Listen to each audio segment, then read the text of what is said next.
बिस्मिल्लाहिर्रहमानिर्रहीम अस्सलामुअलैकुम। मेरा नाम है नवीश शेख। आप देख रहे हैं super team YouTube channel.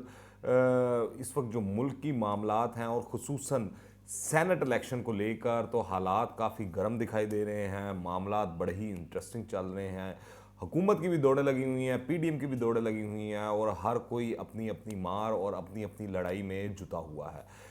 Fill वक्त सूरत हाल ये है कि बलूचिस्तान के बाद जो सिंध है वहाँ से भी पीटीआई के अंदरूनी इख्तलाफात की खबरें सामने आना शुरू हो चुकी हैं। दूसरी जानिब जब से यूसुफ रज़ा गिलानी साहब सेनेट इलेक्शन की दौड़ में सामने आए हैं, इस तरह लग रहा है कि जो सेनेट इलेक्शन है हुकूमत उसको भूल चुकी है और जो एक वाई सीट है इस्लामाबाद में सेनेट इलेक्शन के हवाले से हुकूमत की और पीडीएम की, इन दोनों का आपस में इस सीट पर बहुत ही टफ मुकाबला नज़र आ रहा है। दूसरी जानिब आप देखें तो इस तरह महसूस हो रहा है कि पीडीएम के पास ये शायद आखिरी मौका है, क्योंकि अगर उन्होंने इसको सही तरीके से अवेल ना किया तो इमरान खान साहब जो जवाबी हमला करेंगे वो बड़ा ही दर्दनाक और सख्त किस्म का होगा पीडीएम के हवाले से। अब मैं आपको थोड़ी सी चीज़ें बता दूं कि इस वक्त सूरत हाल ये है कि जो पीडीएम की जो मरकज़ी क़यादत है उसने, क्योंकि ये तय कर लिया था पहले कि वो सेनेट इलेक्शन हो या ज़िमनी इलेक्शन हो तो वो मिलकर लड़ेंगे, और जो पीटीआई के अंदर जो अंदरूनी खलफशार है, अंदरूनी इंतशार है, अंदरूनी जो पीटीआई की पार्टी पॉलिटिक्स है उसको एक्सप्लॉइट किया जाए और उसको मज़ीद बढ़ावा दिया जाए या उसको कैश करने की कोशिश की जाए। आप देखें कभी सिंध, कभी बलूचिस्तान, कभी कहीं से आवाज़ आ रही, कभी कहीं से आवाज़ दे रही है आ रही है। और जब से ये सेनेट के टिकट दिए गए हैं अब तो लोग खुलकर सामने आ रहे हैं। जिस तरह वो कराची लियारी के हलके से जो पीटीआई के कौमी असम्बली के मेंबर बने और जिन्होंने बिलावल भुट्टो जरदारी को हराया, वो सरे आम धमकी देते हुए नजर आते हैं, बात करते हुए नजर आते हैं कि इमरान खान साहब ने अगर उनको टिकट ना दिया तो वो पार्टी को भी छोड़ देंगे और इसके अलावा जो है सेनेट इलेक्शन के अंदर वो अपनी मर्जी से वोट कास्ट करेंगे। ज़रूरी नहीं है फिर वो जो पीटीआई है उसी को वोट कास्ट करें। तो दूसरी जानिब अगर आप देखें एक बहुत बड़ा शोर मचा हुआ है इस हवाले से पीटीआई के अंदर कि पीटीआई जो स्टेटस को का दावा करती थी कि स्टेटस को की जमातों की तरह नहीं है, रवायती सियासत नहीं करेंगे, तब्दीली लाएंगे, चेंज आएगा, तो उन्होंने भी तो वो अरबपति जो लोग हैं उन्हीं को वो सेनेटर की टिकटें दी जा रही हैं। यही बलूचिस्तान के अंदर से भी आवाज़ें आ रही थी, यही अब सिंध से भी आ रही हैं और लगता है आने वाले दिनों में पंजाब से भी आएंगी।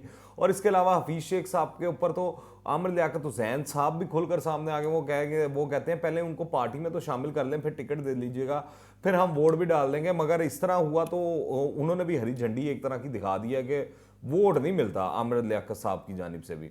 दूसरी जानिब आप देखें कि जो यूसुफ रज़ा गिलानी साहब हैं उनका जीतना इसलिए पीडीएम के लिए बहुत ज़रूरी होगा कि अगर वो जीत जाते हैं तो फिर ये चीज़ तय हो जाएगी कि जो वोट ऑफ कॉन्फिडेंस है वो इमरान खान साहब के खिलाफ वो लाना आसान हो जाएगा। और ये यकीन भी हो जाएगा कि ये जो हुकूमत है वो इखलाकी और जो वो मॉरली है और आइनी तौर पर वो फिर ये अपनी वक़्त खोल देगी। फिर शायद कहने मतलब पीडीएम अगर चाहे तो पहला हमला जो है स्पीकर कौमी असम्बली असद कैसर पे कर सकती है, अगर ना सही तो वो डायरेक्टली इमरान खान साहब की इम्पीचमेंट की भी बात की जा सकती है, इम्पीचमेंट कह रहा हूँ सॉरी, उनकी भी जो है वोट ऑफ नो कॉन्फिडेंस उनके लिए भी लाकर असम्बली में और उसके ऊपर वो चीज़ें देखी जा सकती हैं। और आप देखें गिलानी साहब के जो तजवीज़ और तायद कुनिंदा हैं वो दो साबिक वज़ीर आज़म थे, एक राजा परवेज़ अशरफ और दूसरे शाहिद खाकान अब्बासी साहब।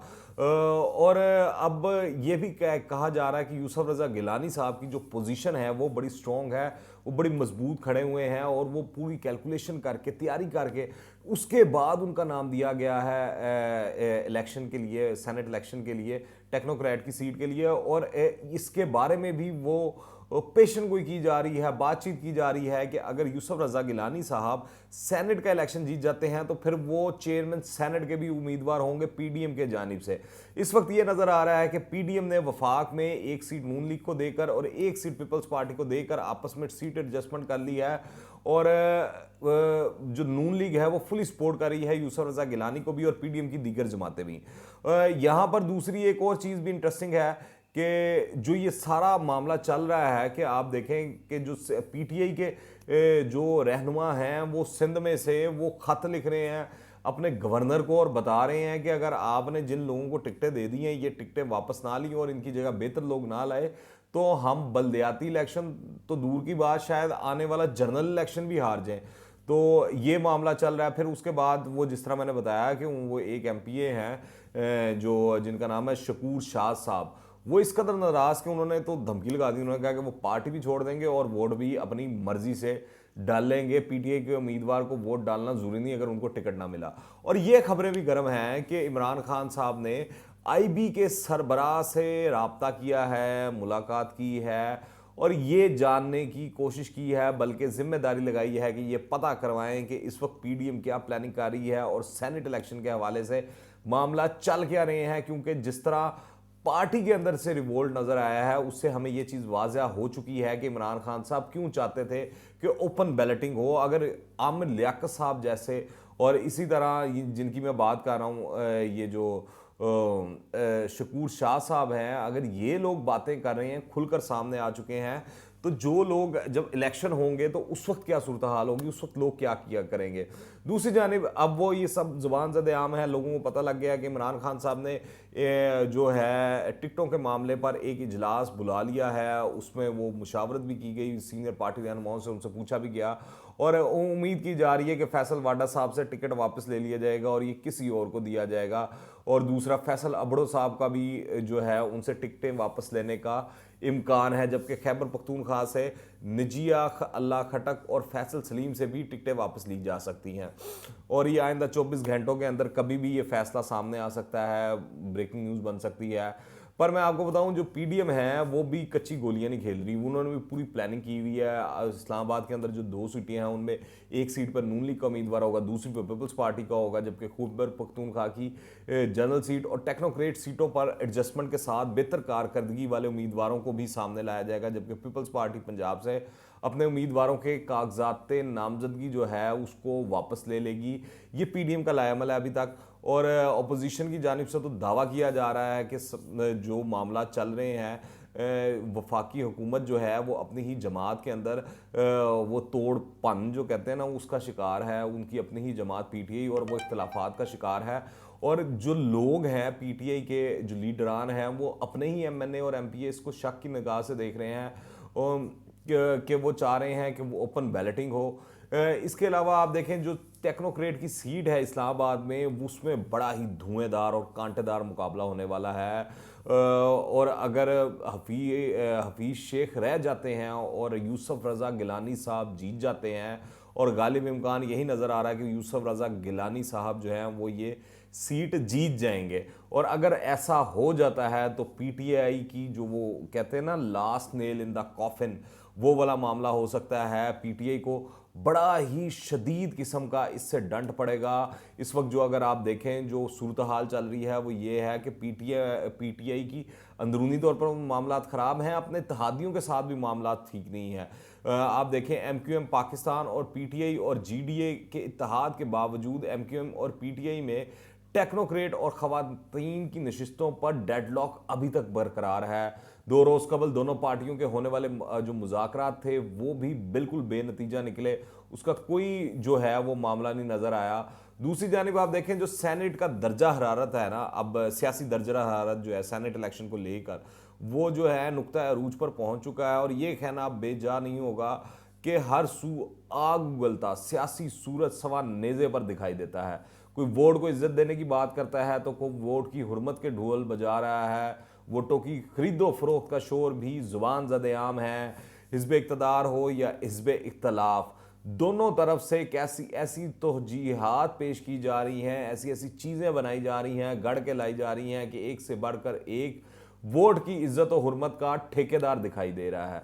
वोटर को इज्जत दिए बगैर वोट की इज्जत के बयानिए में किस कदर बेमायनी और खोखले नजर आते हैं। अवाम के वोट से इज्जत पाकर ईमान इक़्तिदार में जाने वालों ने कभी पलट कर भी नहीं देखा होगा कि जिनके वोटों से वो आज इस ईमान में बराजमान है, इन वोटर्स पर क्या गुजरी है और वो किस हाल में है।